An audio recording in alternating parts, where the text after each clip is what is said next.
Bien.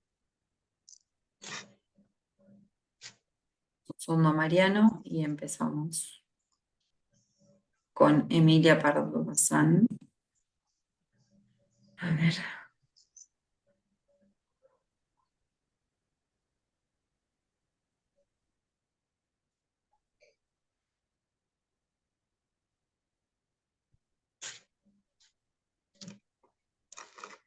Mariano.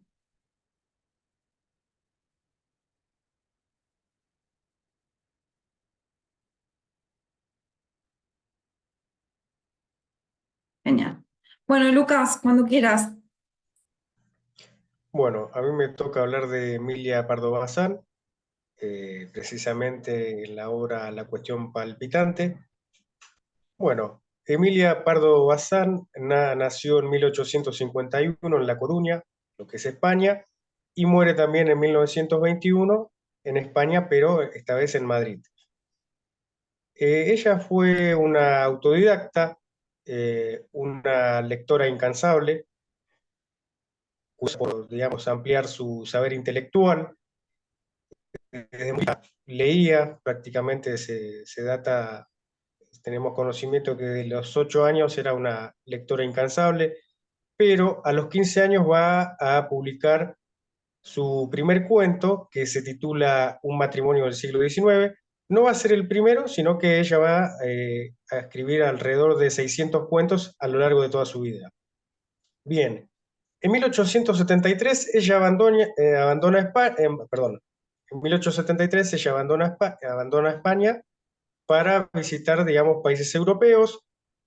Es ahí donde ella se nutre de nuevos conocimientos y aumenta, digamos, su saber intelectual, ¿no? Su inquietud por saber. Ella va a estar influenciada por autores y filósofos como Kant, Descartes, Aristóteles, Platón, Santo Tomás, entre otros. Bueno, en 1876 ella se convierte en madre, su primer hijo Jaime, pero lo trascendental de esto no es el nacimiento de su hijo, sino que va a titular un poema con el mismo nombre. Eso lo va a hacer en 1881 y quien se encarga de esa publicación es Giner de los Ríos, quien era su amigo, ¿no? Y también era el que se encargaba económicamente de las publicaciones de Emilia. Eh, Acerca de lo que es la novela, ella tenía la concepción de que era un género menor, lo cual uno lo leía en su pasatiempo. Sin embargo, en 1880 publica su primera novela, que se va a titular Pascual López, autobiografía de un estudiante de medicina. Ahora, lo que nos convoca, cerca de 1882-1883 se va a publicar una serie de artículos que se va a titular La cuestión palpitante, en la que ella va a introducir el naturalismo en España, ¿no? Y de la que va a estar hablando de Émile Zola, un novelista, un periodista, un naturalista francés, que es el máximo exponente de esa corriente. Bien, ahora a la hora que nos convoca, la cuestión palpitante, eh, sobre todo voy a analizar los 3 capítulos, el capítulo 1, 2 y 3. En el primer capítulo, que se llama Hablemos del escándalo, ella hace un acercamiento de lo que se va a tratar. El escándalo, básicamente, es el naturalismo y el realismo. Eh, la sociedad española va a culpar de todos los males al naturalismo, lo va a ver, digamos, como una anomalía, como quien rechaza la novedad, ¿no? Porque esto se presenta como nuevo, como algo nuevo. Como dije anteriormente, ella va a publicar, digamos, las ideas de Solá, va a estar referenciada en ese texto.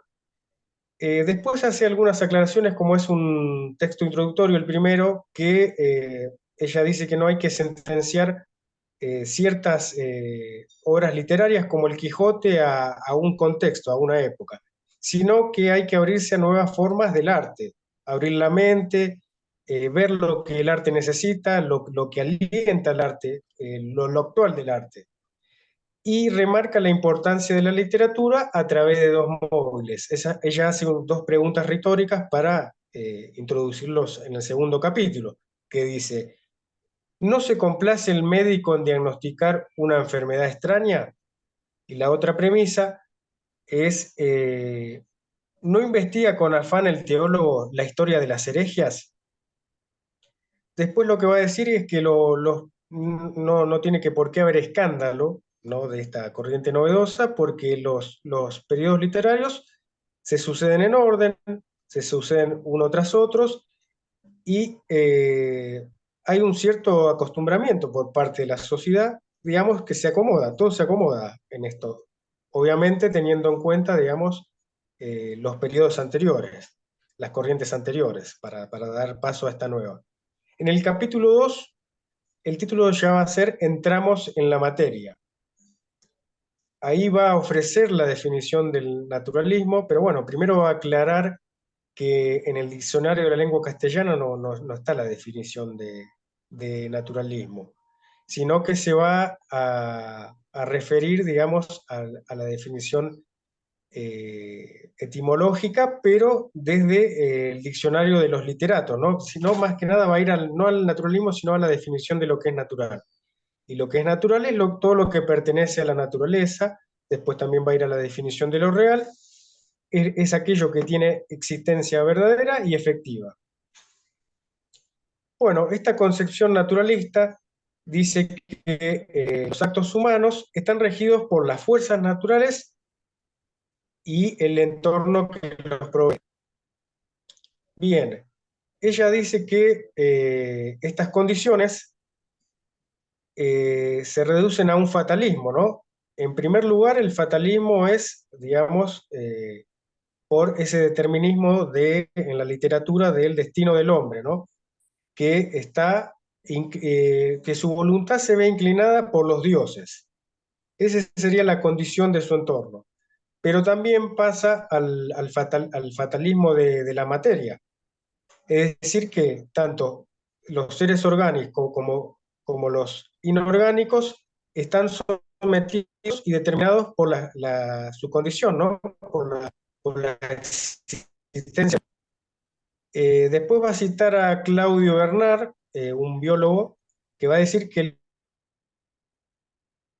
el cuerpo humano lo rigen leyes está regido por leyes fijas.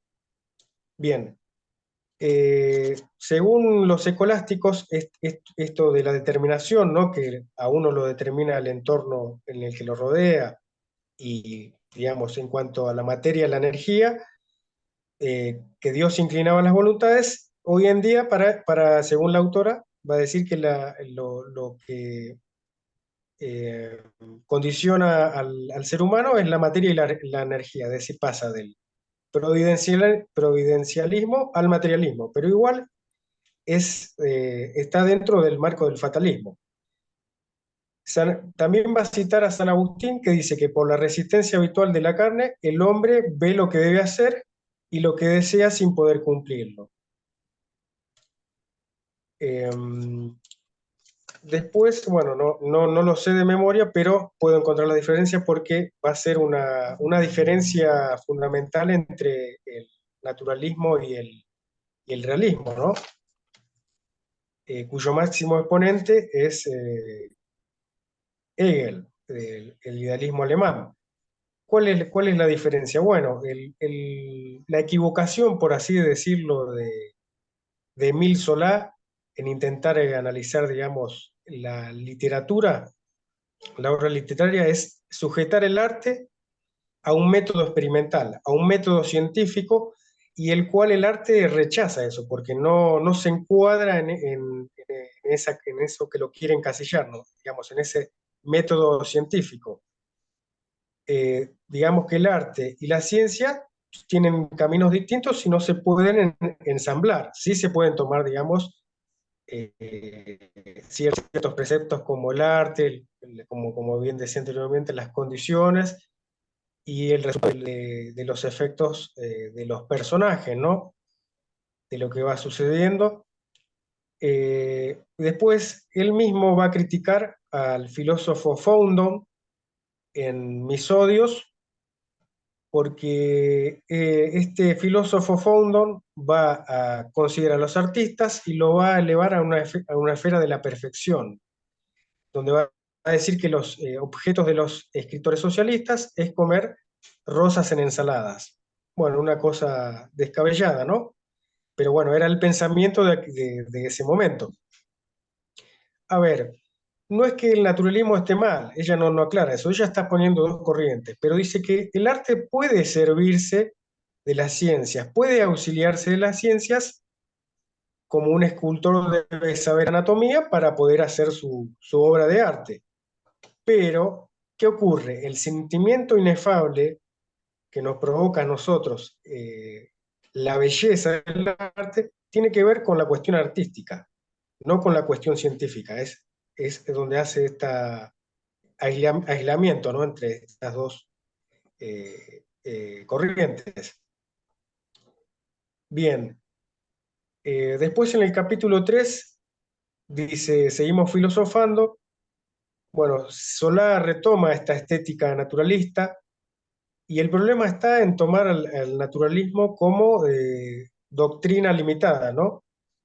Ella dice que le es difícil definir el naturalismo, pero lo va a ejemplificar, va a hacer un paralelismo como una habitación de techos bajos en el que es un ambiente muy cerrado y limitado.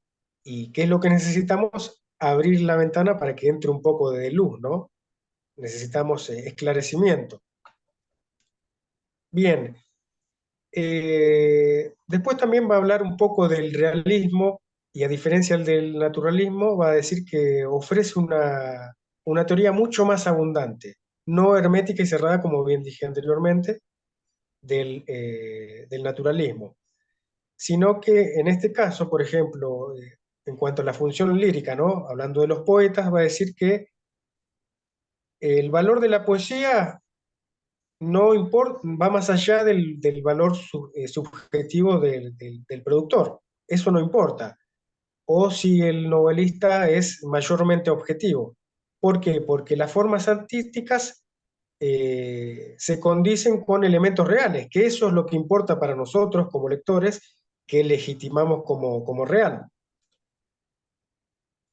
Eh, Bien, después va a ejemplificar con exponentes del romanticismo, tal vez así como Lord Byron, o también otros poetas como eh, Leopardi, y va a hablar sobre, digamos, lo que nace del interior, ¿no? Dice justamente esto del valor espiritual, porque, por ejemplo, en el caso de Lord Byron, para escribir, digamos, sus obras, eh, su influencia fue de los más profundos de sus sentimientos, por lo que hace una obra realista, ¿no?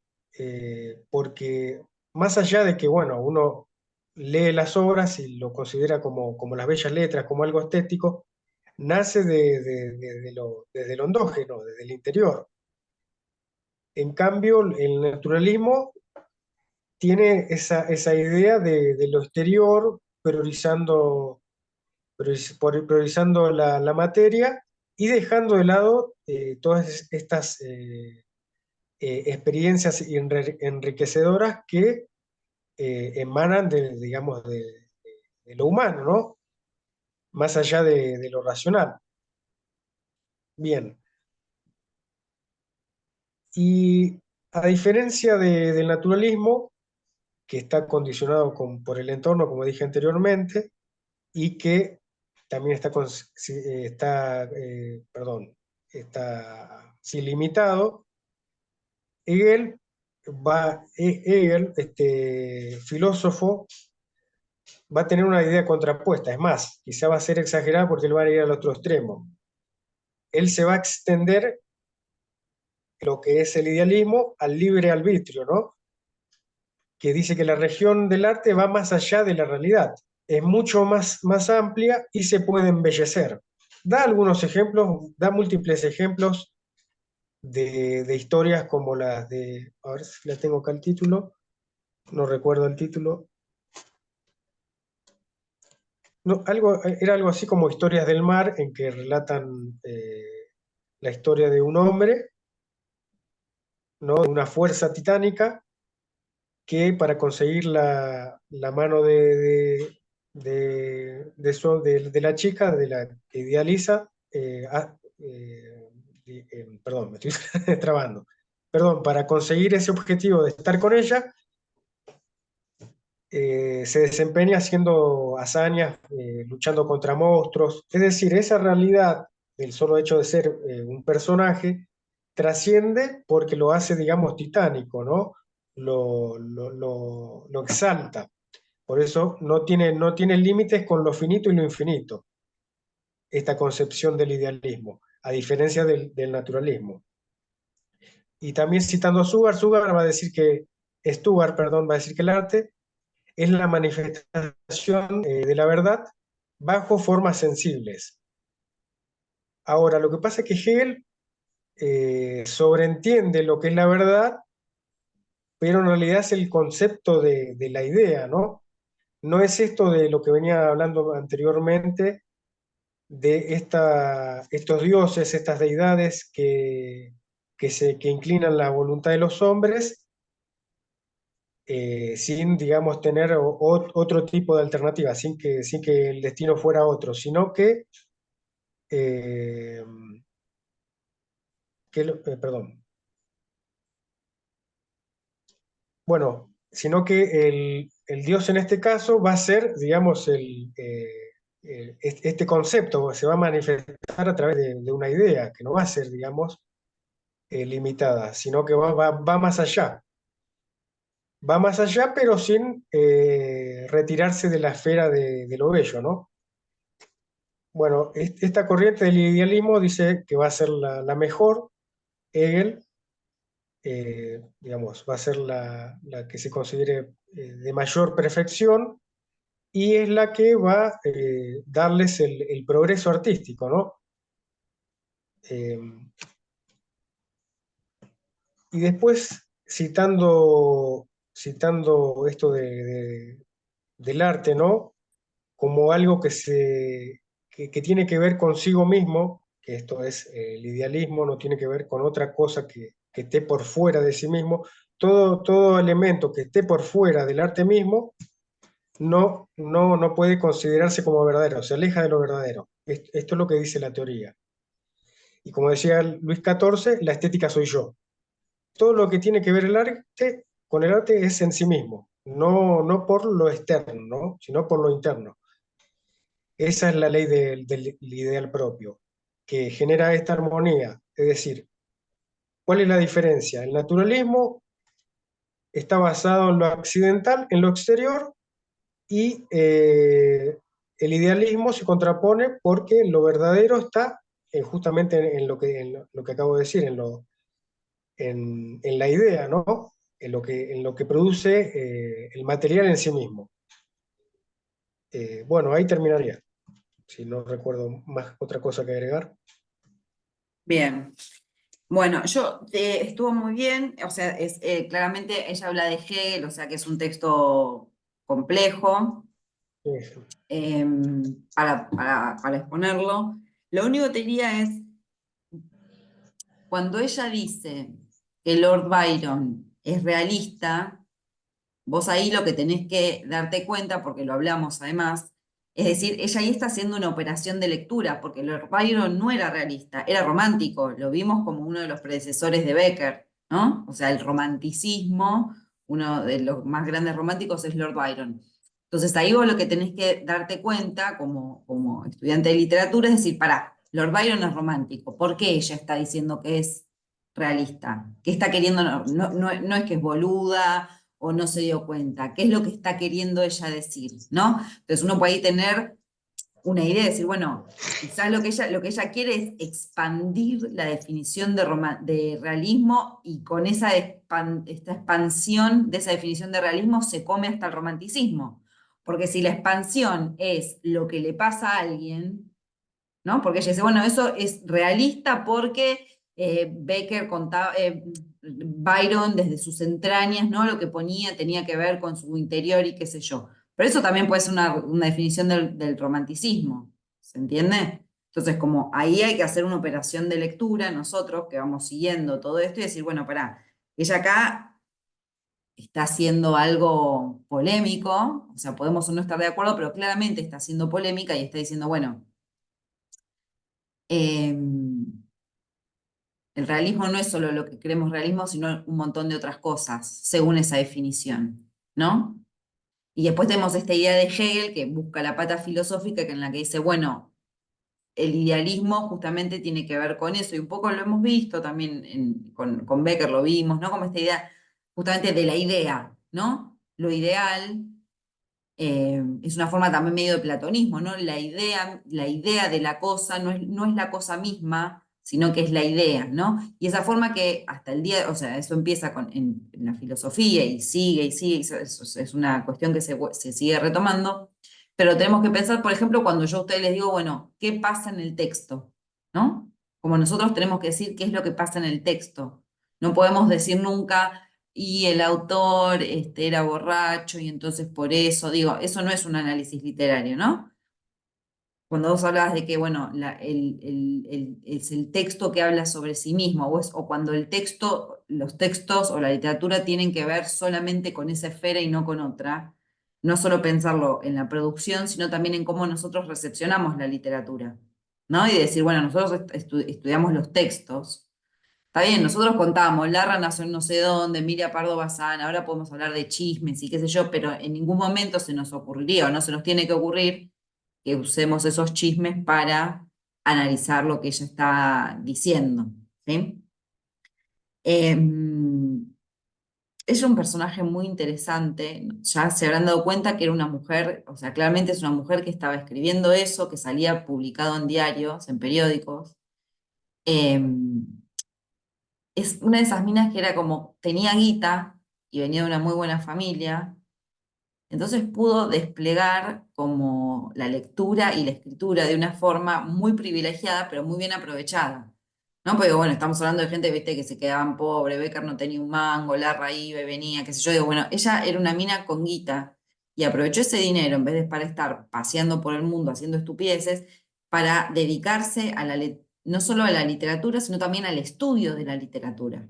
No es que escribía poemitas, ¿no?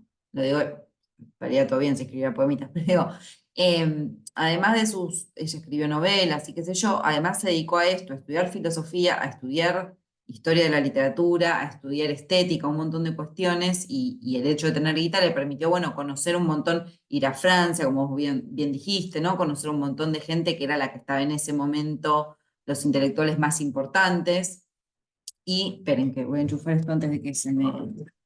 Incluso hay algo anecdótico que no lo dije, pero ella terminó con su pareja porque le dijo, o el corazón, la cuestión palpitante o yo. Y ella Sí. eligió la Eso obra fue por sobre espectacular, él. eso es espectacular, sí, ahora lo iba a decir porque... bueno. Ella también se había casado con un tipo, creo que de su misma clase social y bla, pero como ella también tenía guita y tenía nombre, cuando el tipo le dijo no, o sea, claramente, imagínense en esa época una mina que andaba por ahí, se reunía con, creo que no la querían dejar ser parte de la Academia de Letras o una cosa así, estaba recaliente con eso. O sea, iba y hablaba, se plantaba frente a los tipos y les daba clases de literatura, básicamente. Bueno, el marido eso medio no lo toleró y ella le dijo, bueno, chau, qué sé yo. O sea, total, yo la plata de mi familia la tengo, el nombre que me permite ingresar a todos estos círculos y que me den pelota. Digo, y también hay que entender eso, una mina que no hubiera venido de una familia reconocida y con dinero, hubiera tenido aún menos oportunidades de participar de esos círculos intelectuales, ¿no? Y literarios. Pero ella sacó el mayor provecho de hacer todo eso. Y además tenía una vida amorosa muy interesante y muy disipada. Yo ya le dije en otra clase que fueron amantes con nuestro querido Pérez Galdós. Ahora les voy a mostrar unas cartas que son muy divertidas. Pero ellos fueron amigos durante mucho tiempo y después se convirtieron en amantes, después se pelearon porque ella estuvo con otro. Y ella después le pidió perdón, le dijo, bueno, no sé, estábamos lejos, dale, no te enojes. Y, bueno, accedió también y siguieron la relación, pero fue como una relación amorosa muy, muy fuerte entre ellos dos. Entonces, bueno, tuvo una vida muy particular. Es como una de esas mujeres que muy extrañas, porque encima imaginen todo esto lo que venimos hablando, de los escritores españoles quejándose del atraso y qué sé yo, encima una mujer en esa sociedad ultra religiosa, ultra católica, muy conservadora, una mina que pudo lograr ocupar todos estos espacios. Yo acá quería mostrar, a ver, un segundito.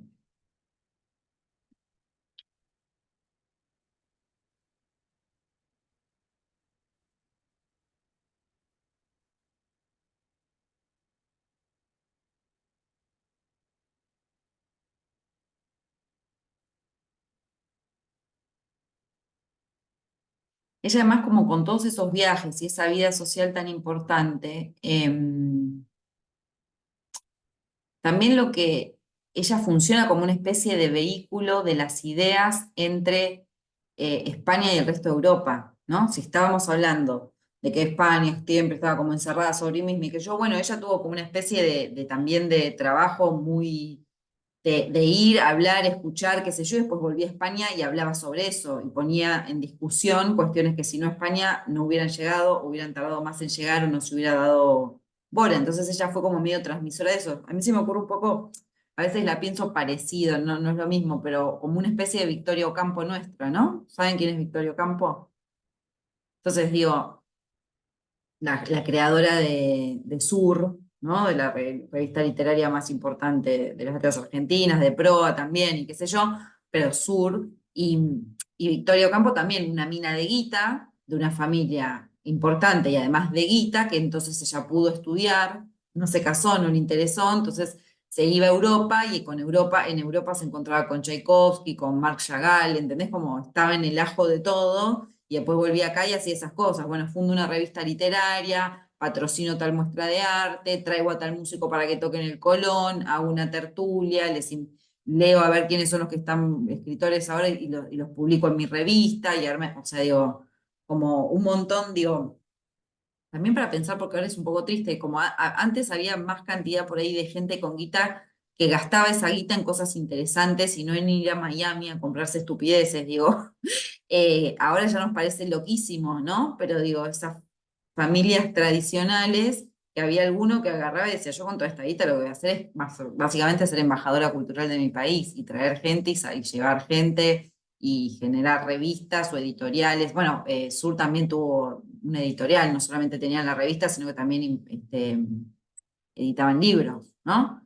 Eh, ahí lo tenemos a Borges, por ejemplo. O sea, Borges también es un poco lo que logró ser lo que fue porque estaba ahí a Victorio Campo, que le publicaba las cosas, ¿no? Y que le organizaba cuestiones. Entonces, esas figuras son muy, muy, muy interesantes para pensarlas también como promotoras o gente que logró como hacer cosas que si no, ¿quién las hubiera hecho? El Estado no las hacía, ¿no? Digo, como la sociedad en general no las hacía, y bueno, cualquier cosa que puedan leer sobre la vida de Victorio Campo, qué sé yo, para enterarse, háganlo porque es muy interesante. No sé, ¿conocen Villa Ocampo, que queda ahí en zona norte? Hagan ese paseo.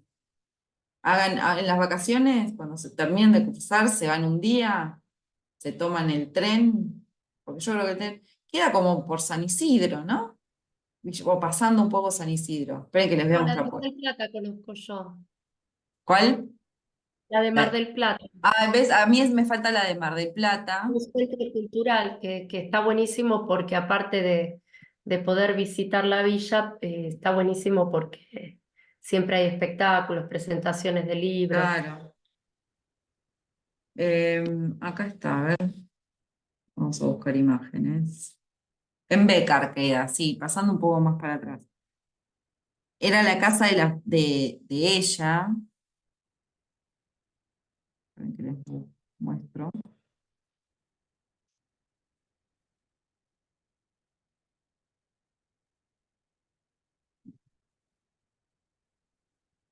Deja ver esto que no me muestra.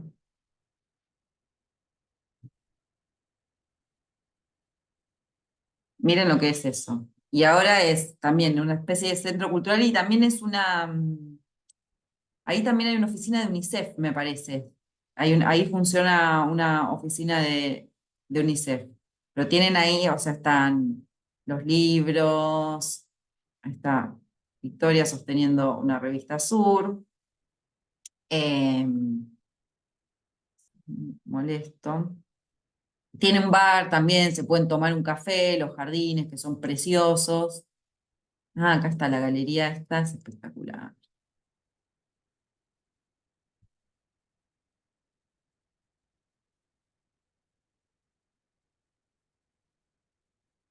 Ella siendo muy canchera. Ahí está la biblioteca. Sí, ahí dice, no, UNESCO, no UNICEF, la UNESCO. Ahí hay ella lo dona el edificio a la UNESCO. Ay, quiero mostrar la galería. La foto por la que entré, va a ser la última, claramente. Acá, miren lo que es eso. Uno puede ir ahí y tomarse ahí un café. Que no sé cuánto saldrá, pero bueno, es un café. Un café se puede pagar. Juntamos un poco de plata, aunque sea el café, te lo pagás y te sentás ahí soñando que sos Victorio Campos recibiendo a, ¿no? Eh, Nada, entonces tenés un museo, qué sé yo, que es básicamente la casa. Así que ya lo saben, en Becar. Un día en el verano, cuando ya no tienen que estudiar, como programa de sábado, de domingo, se van hasta allá, recorren el museo, se toman un cafecito, si da para más, algo más, aunque sea un sanguchito, pero si no, se toman un cafecito, un té, y vayan ahí a ver todo esto que estoy diciendo, ¿no? Como ciertos promotores culturales, gente de las élites que se dedicaban justamente a eso, ¿no? Porque ahora tenemos más bien un élito que va a Miami o que dice que este país es una porquería y que hay que rifarlo, y no, y la cuestión ahí era como, bueno, ella le pagó, teóricamente se supone que ella a todo, imagínense que tenía un montón de mucamas, choferes, jardineros y qué sé yo, ella le pagó la universidad a todos los hijos de la gente que trabajaba en la casa para ella. Todos los que quisieran estudiar, ella les pagaba la universidad, ¿no? Digo, y estamos hablando de una mina que no era de izquierda, para nada, que venía de una familia mega rica y qué sé yo, pero bueno, como esa concepción del mundo, que es como, bueno, yo tengo un montón, yo voy a seguir viviendo bien y súper bien, pero esto tiene que circular un poco, como la gente que a mí me sirve ya está, no puede, pero que sus hijos vayan y estudien, no yo venir y traer gente conmiguito, publicar una revista y realmente la literatura del siglo XX argentina no se entiende si no hubiera existido Sur, ¿no? Esa es es el gran comienzo del siglo XX de la literatura, es eso, ahí están todos, está Borges, está Marechal estuvo en un momento, está Girondo, después hay un montón de pensadores y de teóricos de la literatura, es sumamente interesante. Y es como la pica que no sé si ya lo conocen, pero si no lo van a ver en la literatura argentina, entre Florida y Boedo, ¿no? Florida eran los de Sur, los que se juntaban en la parte cheta de la ciudad. Florida cuando era cheta, no, como ahora que hay arbolitos vendiendo dólares a extranjeros, sino cuando Florida era Harrods y esos edificios hermosos, la calle Florida, ¿no? Acá en Buenos Aires y todo eso. Y después están los de Boedo, que eran como otro grupo de escritores también de comienzo de siglo, que eran más, eran laburantes, ¿no? No tenían los medios como estos otros que vivían, bueno, de rentas o se prestaban guita entre ellos y qué sé yo. Entonces hay dos estéticas de comienzo del siglo XX en la literatura argentina que son esas, Florida y Boedo. Bueno, y Florida tiene que ver justamente con Victoria Ocampo. Y después tenés a la hermana, Silvina, una loca hermosa, una loca total, pero que escribe unos cuentos. Si nunca leyeron un cuento de Silvina Ocampo, agarren algún cuento y léanlo, porque son espectaculares, te vuelan la peluca. Silvina, además, les estoy haciendo como el LAM de la literatura de comienzo del siglo XX de la Argentina. Silvina, casada con Bioy Casares. Bioy Casares también venía de una familia de mucho y que yo, y Bioy Casares, casi que el mejor amigo de Borges. Silvina re loca. Silvina como 10 años más grande que Bioy Casares. Era una relación muy extraña para el afuera, porque Bioy Casares, no sé si lo vieron de joven, pero además de ser un tipo de guita y de buena familia, era muy pintón, alto, medio rubio, ojos claros, no sé qué. Y Silvina no era ni fea ni linda, era una mina normal, también de una buena familia, y 10 años más grande. Entonces era que tipo, ¿por qué? Y Bioy Casares además no dejaba títere con cabeza. Tenía todas las minas que quisiera y lo aprovechaba, pero se casa con Silvina, y arman una pareja rarísima en la cual Bioy le metía los cuernos y ella lo esperaba al lado de la puerta para gritarle y llorarle cuando él llegaba de una de sus trapisondas. Pero Silvina también hacía lo propio y tenía sus flirteos, e incluso, supuestamente porque hay cartas con Alejandra Pizarnik, cuando Alejandra Pizarnik era apenas conocida y era muy jovencita, y que Alejandra le manda unas cartas de enamorada, tipo, no me digas que no nos vamos a ver nunca más, Silvina, yo sin vos no sé qué. O sea que imagínense la vida de esa gente, muy interesante. Para más sobre Silvina, además de leer sus cuentos, hay un libro que es una especie de biografía que se llama La hermana menor, escrito por Mariana Enríquez. Mariana Enríquez escribió La hermana menor, que es una especie de biografía de Silvina Ocampo, y ahí se enteran de un montón de cosas muy interesantes. Y bueno, y que después hubo un momento de su vida en que Borges iba a cenar todos los días a la casa de Silvina y de Bioy. Todos los días, porque Borges no tenía guita, ¿no? Entonces era medio una invitación impuesta, Silvina ya un poco hinchada, ¿no? De que Borges fuera todos los días a cenar a la casa, Bioy encantado de la vida, y que Silvina estaba rechapa, y Borges dice que le daba de comer siempre un churrasco quemado y una papa hervida, que comían eso todo el tiempo porque ella no se era hincha bolas con la comida y qué sé yo, y era tipo, y le decía, bueno, pero no hay ni manteca para ponerle a la papa, Silvina, no hay sal, y ella mentía y decía, no, no hay manteca, no hay sal, como si fueran pordioseros. Y yo le decía, no mientas, dale, pero tiene que haber sal, ¿cómo? Pero era como, no, no te quiero ver más, pero a la vez esas cenas, o sea, imagínense durante muchos años los tres cenando juntos, y son de los tres escritores más importantes bueno, Borges el más, pero digo, Bioy no se queda atrás, la guerra, la invención de Morel es espectacular, y Silvina que también. Lo que pasa que medio, o sea, hablaban mucho, escribían escritores de literatura fantástica, Silvina también hace cuentos de literatura fantástica, Bioy también, Borges también, entonces ahí pasó algo, esa gente se debía estar hablando de lo que escribían, de lo que esto, que lo otro, bla, bla, bla, bla, bla, y fueron la verdad que los mejores cuentistas de literatura fantástica junto con Cortázar del siglo XX nuestro. Así que todo eso es muy, muy interesante de ver. Así que eso también, como puede ser una lectura de vacaciones, la biografía de Silvina Ocampo escrita por Mariana Enríquez, que claramente es fan de ella, entonces está muy bien, es interesante. Aunque para mí ese libro tiene problemas de edición. Si después lo leen, fíjense, hay como unas cosas que se repiten, que es como acá la editora o el editor no trabajó muy bien. Pero bueno, eso con respecto ya no sé ni a qué. A la gente completa que hacía cosas interesantes, sí, como Pardo Bazán. Bien, entonces, ¿cuánto queda? Un minuto. Hagamos una cosa, nos bajamos y nos subimos de nuevo y seguimos con la última parte. Profe, le quiero Sí, avisar que me voy a retirar porque me conecto a intervención docente, al último módulo. dale, perfecto. Así Lucas, acordate entonces, te espero la semana que viene que, para sí, el examen. esencial, sí, sí, sí, sí. Así que voy a estar Bárbaro. ahí, profe. Bueno, Chau, buenas chau. noches. Buenas noches. Chau, chau.